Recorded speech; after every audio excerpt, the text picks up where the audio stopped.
कि पुत्र बन करके कैसे आया जाए, बुलाया जाए भगवान को। घटना राजस्थान की ही है मेरे भाई बहनों। भिलवाड़ा और आसिंद जिले की सीमा पर एक चरवाहा, अजमेर और भिलवाड़ा जिले की सीमा पर आसिंद क्षेत्र है, उस जंगल में एक ग्वाला गैया को चराता था। ग्वाले का नाम सवाई भोज। गौ के प्रति भक्ति इतनी कि 2 नियमों के साथ गोचारण चलता था।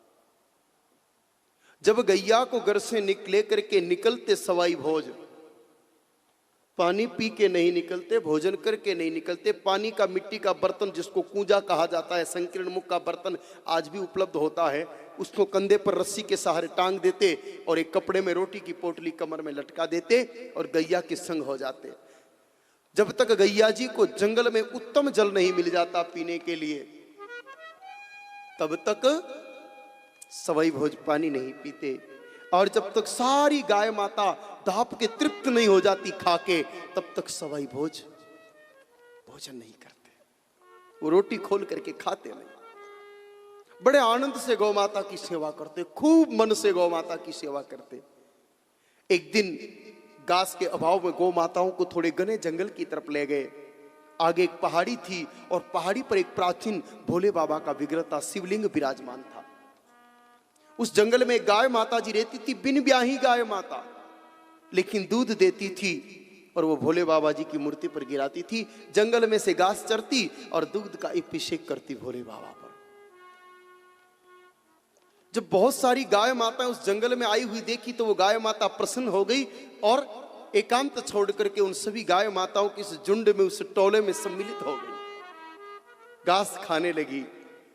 क्रम बन गया। सवाई भोज कुछ दिनों के लिए उधर ही गैया माता को चराने लाते। वो गाय माता नित्य उस झुंड में शामिल हो जाती। गाय माता जी ने देखा, रे ये ग्वाला तो बड़ा गजब का है। जब तक सारी गैया पानी नहीं पीती, ये जल नहीं पीता, जब तक सारी गैया घास नहीं खा लेती, ये भोजन नहीं कर सकता। ऐसा गजब का गौ भक्त अपने कुल की सेवा देख करके कि इस कली काल में भी ऐसा कोई सेवक है, ऐसा जान करके मेरे भाई बहनों, वो गाय माता बहुत प्रसन्न हुई। और स्वाभाविक भी है, अपने कुल की सेवा अगर देखें तो प्रसन्नता तो होती है। प्रसन्न भाव से वो गौ माता जब भोले बाबा के पास पहुंची तो भोले बाबा ने पूछ लिया, अरे मैया आज बड़ी आनंदित दिखाई दे रही हो, कुछ विशेष बात? कहा, बाबा बात तो विशेष ही है। आज एक ग्वाले के दर्शन किए हैं। देखो इष्ट भी भक्त पर कितना रीझ जाता है जब भक्त का समर्पण होता है। यूं नहीं कहा कि देखा, आज एक गजब के ग्वाले के दर्शन किए हैं। वो गैया चराने आ रहा है। मेरे कुल की ऐसी सेवा प्रभु सांवरिया ने की, उसके बाद तो किसी को करते देखा नहीं। सारी गैया जब तक जल न पीती वो जल नहीं पीवे, सारी गैया जब तक घास तृण खा के तृप्त नहीं होती वो घास नहीं खावे। गजब का ग्वाला है, गजब का ग्वाला है। भोले बाबा ने कहा, ये मैया इतनी प्रशंसा कर रही है, ऐसे ग्वाले से तो मिलना ही पड़े भाई। भोले बाबा ने संत का रूप बनाया, क्योंकि मूल रूप में तो जा नहीं सकते। साधु का रूप बनाया और वहां पहुंच गए जहां सवाई भोज थे। संत को देख करके प्रणाम किया, वंदन किया, नमन किया, धरती पर बैठ करके शीश को टिका करके। जीवन में कोई सत्य संत दिखे तो आदर के साथ प्रणाम करना चाहिए, हमारा संस्कार कहता है। हालांकि आजकल केवल संस्कार चैनल देखते हैं हम, बाकी संस्कार हमारे भीतर नहीं बचे।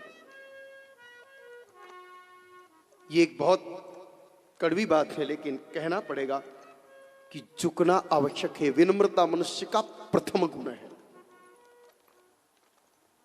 कहा है ना कि निवण बड़ी संसार में, अरे नहीं निवेशो नीच। कोई जाति से नीच नहीं होता मेरे भाई बहनों। ये जातियां तो हम मनुष्यों ने अपनी सुविधाओं के लिए बना दी है। नीच किसको बताया है? जो झुकना नहीं जानता। कि निवण बड़ी संसार में और नहीं निवेशो नीच। अरे निवे नदी को जूठ रो और रहे बीच को बीच। नदी में एक पौधा उगता है, घास उगती है, अपने जयपुर जिले में तो पर्याप्त मात्रा में है। उसको उधर मेवाड़ की तरफ जूठड़ा कहते हैं।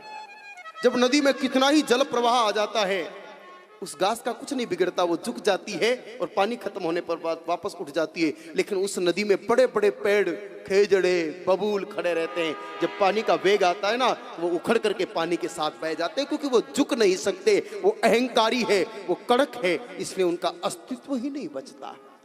झुकना बहुत जरूरी है। लेकिन कौन झुकेगा? जिसने गौ की सेवा की हो, उसी में संस्कार आएगा और वही झुक पाएगा। भैंस जैसे बड़ी बड़ी आंखों के जीव के, अहंकारी जीव का दूध पीने वाला कभी झुकेगा क्या? और वैसे ही भैंस के दूध में ऐसी गड़बड़ होती है कि वो रीढ़ की हड्डी को ही खराब कर देती है। बेचारा झुके तो मरे, झुके ही कैसे? एक बहुत बड़ी समस्या तो यहाँ पैदा हो गई है ना, छोटे छोटे बच्चों की रीढ़ की हड्डियां खराब होगी। आज सुबह जब पंचगव्य चिकित्सा शिविर चल रहा था यहाँ पर, बड़ा आश्चर्य हुआ, अल्प आयु के बच्चों की भी रीढ़ की हड्डी खराब हो गई। 50-55 के बाद खराब हो तो थोड़ा बहुत समझ में आ जाए, लेकिन बालपन में हालत ये होने लगी है। गौ माता के दूध के अंदर फ्लेक्सिबिलिटी है, शरीर को लचीला बनाती है। भैंस का दूध शरीर को जड़ बनाता है। घोड़ा मुड़े ही को नहीं, तो झुके की कर। एक बार झुक गया तो पचे उठो करवाने 2 जना और चाहे, एक अठीलो हाथ पकड़े, एक बटीलो पकड़े। मजबूरी है, कोई झुकना चाहे तो भी कई लोग नहीं झुक पाते हैं। गैया से दूर रहोगे तो भाई नहीं झुक पाओगे, झुकना बहुत जरूरी है। और नदी झूठने की बात तो बहुत दूर की है। आप जरा अपने मुख की तरफ जाओ ना, 2 चीजें हैं, दांत भी और जीभ भी है। दांत जब आपका जन्म हुआ उस समय नहीं थे, लेकिन जीभ मौजूद थी। और जब आप अंतिम संस्कार होगा ना आपका, कईयों के दांत नहीं रहेंगे, लेकिन जीभ उस समय भी रहेगी। दांत जन्म के समय नहीं थे, बाद में आए, थोड़े दिन रहे, चले गए, वापस दूसरे आए और वो भी चले जाएंगे। लेकिन जीभ जन्म से लेकर के मृत्यु तक रहती है। क्यों? क्योंकि दांत कड़क है, अहंकारी है, वो झुकना नहीं जानते। यूं कई लोग इस चक्कर से नहीं झुकते हैं कि हम झुकेंगे तो हमको कमजोर मान लिया जाएगा या छोटा मान लिया जाना। नहीं, झुकने वाले में जो शक्ति है ना, वो तो कड़क होने वाले में भी नहीं है। स्प्रिंग जब झुकती है ना, और वो जब वापस उठती है, तो बंदूक की गोली से कितनों के प्राण लेने की ताकत रखती है। वो उसके झुकने की कला की शक्ति है। अगर स्प्रिंग नहीं झुके तो बंदूक की गोली नहीं निकल सकती भाई। एक बार इन अहंकारी दांतों ने, ये जो अहंकारी होते हैं ना, वो जबरदस्ती भी भिड़ते लड़ते भी रहते हैं। याद रखना, झुकने वाले फालतू में माथा फोड़ी करते भी नहीं है किसी से। एक बार दांतों को पता नहीं क्या सूझा, अरे हमारी यूनिटी भारी है, हमारी संख्या भारी है, हम मेजोरिटी के लोग हैं, और ये अकेली जीभ नाटक करती रहती है दिन भर। सब दांतों ने मिलकर के जीभ को चैलेंज किया, है जीभ अपनी औकात में रहना, अपने दायरे में रहना। जीभ ने कहा, भैया हमने क्या किया, तुम फालतू में हमसे क्यों झगड़ रहे हो? बोल दिया ना, हम कह रहे हैं कि तू अपनी औकात में रहा कर। जीभ ने कहा, भैया हम तो औकात में ही है, हम कहाँ कष्ट देते हैं तुमको, तुम यदा कदा जरूर मेरे को तकलीफ देते हो, काट खाते हो। और बोलो, आपके दांत ने भी कभी कभी आपकी जीभ को खाया होगा ना, जल्दबाजी में एक एक बार तो कट लगा ही होगा। कहा, भैया हम तुमको कहाँ परेशान करते हैं, तुम हमको और कभी कभी काट खाते हो, और उल्टा हम तो तुम्हारा सहयोग करते हैं। जब कभी तुम्हारे 2 दांतों के बीच में कोई कचरा फंस जाता है, पालक खा लो और उसका तूड़ा फंस जाता है, तुम कितने दुखी हो जाते हो। तब मैं वहां पहुंच के मालिश कर करके तुमको ठीक करती हूँ कि नहीं? तुमको कहते हो, रिलैक्स माई डेंटल ब्रदर, अभी निकाल देती हूँ। तुम ऐसे कैसे भूल रहे हो? अरे बोल दिया ना, तू फालतू की बातें मत बना, हमसे झगड़ा नहीं करना। सहन शक्ति की भी एक सीमा होती है। जब बहुत परेशान किया तो जीभ ने कहा, ए दांतों संभल जाओ। कहा, हम तो संभले हुए 32 है, तेरी हालत खराब कर देंगे। कहा, मैं एक ही हूं लेकिन पर्याप्त हूं। अरे जा जा, तू क्या कर लेगी? जीभ ने कहा, मैं क्या कर लूंगी, बताऊं? यहां बता जरा। सामने से एक बदमाश टाइप का आदमी आ रहा था। उस जीभ ने उस बदमाश को सिर्फ 2 गालियां दी। उस बदमाश ने एक घूंसा मारा, वो 32 के 32 बाहर पधार गए हैं। जीभ ने कहा, मैं ये कर सकती हूं। विनम्रता की शक्ति इतनी है, इसलिए किसी अहंकारी को यह न समझना चाहिए कि झुकने वाला कमजोर होता है। याद रखने वाला, झुकने वाला ही शक्तिशाली होता है। इसलिए झुकने की कला तो हम सब में होनी ही चाहिए। सवाई भोज ने प्रणाम किया, वंदन किया, झुक करके भोले बाबा ने आशीष दिया और कहा, रे सवाई भोज, गजब का गौ भक्त है रे तू तो। सभी भोज ने कहा, बाबा हम काहे का गौ भक्त हैं? याद रखना, असली भक्त कभी अपनी महिमा ना तो सुनना चाहेगा और ना कहेगा। कहा, बाबा हम कौन सी सेवा कर रहे हैं गैया की, हम तो यहाँ के पीछे पीछे घूमे, यहाँ के मुख सुखावे, यहाँ के मुख सुपीवे, हम क्या कर रहे हैं इसमें? हमारी तो कोई भूमिका नहीं, केवल इनके पीछे पीछे घूम मात्र रहे हैं। ये मैया खुद ही खाती है, खुद ही पीती है। कहा, नहीं रे सवाई भोज, तेरी गौ भक्ति की महिमा मैंने मेरी गैया के मुख से सुनी है। बस इतना सुना कि सवाई भोज ने पैर पकड़ लिए। वो समझ गए थे कि ये कोई साधारण बाबो नहीं हो सके भाई। जो गैया की बात को समझ सके, जो गैया की वाणी को सुन सके, जान सके और पहचान सके, वो कोई जगत का साधारण साधु तो हो नहीं सकता। पैर पकड़ के कहा, प्रभु बताओ हो कौन, पहले तो प्रकट हो जाओ, असली रूप में आओ। भक्त जब चरण पकड़ ले तो भगवान अपने छद्म रूप में ज्यादा देर तक रह नहीं सकते। भोले बाबा अपने मूल स्वरूप में पधार गए। अपने सामने भोले बाबा को देख करके आनंदित हो गए। भोले बाबा ने कहा, रे सवाई भोज, क्या गजब की गौ भक्ति है तेरी। कहा, प्रभु क्या भक्ति है मेरी, आप बार बार कह रहे हैं और मुझे लज्जित कर रहे हैं। कहा, रे सवाई भोज, मेरी गैया ने मुझे बताया कि तू जब तक पानी नहीं पीता है, जब तक सारी गैया जल नहीं पी ले, तू तब तक भोजन नहीं करता है जब तक सारी गैया घास तृण नहीं खा ले। कहा, बाबा आपको कैसे पता चला, आपकी गैया को कैसे पता चला। कहा, कुछ दिन से हमारी गैया तुम्हारी गैया में ही चल रही है, झुंड में, तुम ही तो उसकी सेवा कर रहे हो, तुम ही चरा रहे हो। सवाई भोज बड़े चतुर थे, गौ के सेवक थे, और गौ सेवकों की चतुराई बड़ी गजब की होती है। कहा, बाबा फिर प्रशंसा करने से और बातें करने से बात नहीं चलेगा, खुश होने से काम नहीं चलेगा। आपकी गैया को अगर मैंने चराया है तो फिर अधिकार है मेरा चराई मांगने का। मजदूरी चाहिए, गवाली चाहिए। भोले बाबा ने कहा, रे तूने मेरी गैया चराई है तो मजदूरी चराई तो दूंगा ही, लेकिन मैं अपनी इच्छा से नहीं दूंगा।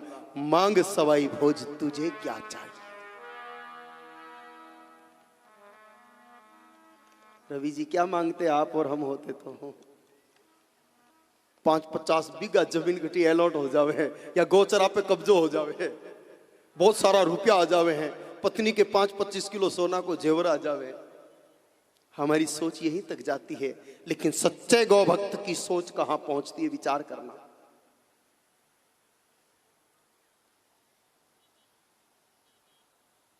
भाई कोई बालिका है, कोई कन्या है, वो रोज बाजार में जाती है और एक सोने की दुकान पर देखती खूब सारा सोना है। वो सोचती कि सब सोना मुझे कैसे मिल जाए, इस सोने की मालकिन मैं कैसे बन सकती हूँ। अगर वो उस दुकानदार से शादी कर ले तो बिना कुछ ज्यादा पुरुषार्थ के उस सब सोने की मालकिन हो गई कि नहीं हो गई, बोलो, हो गई।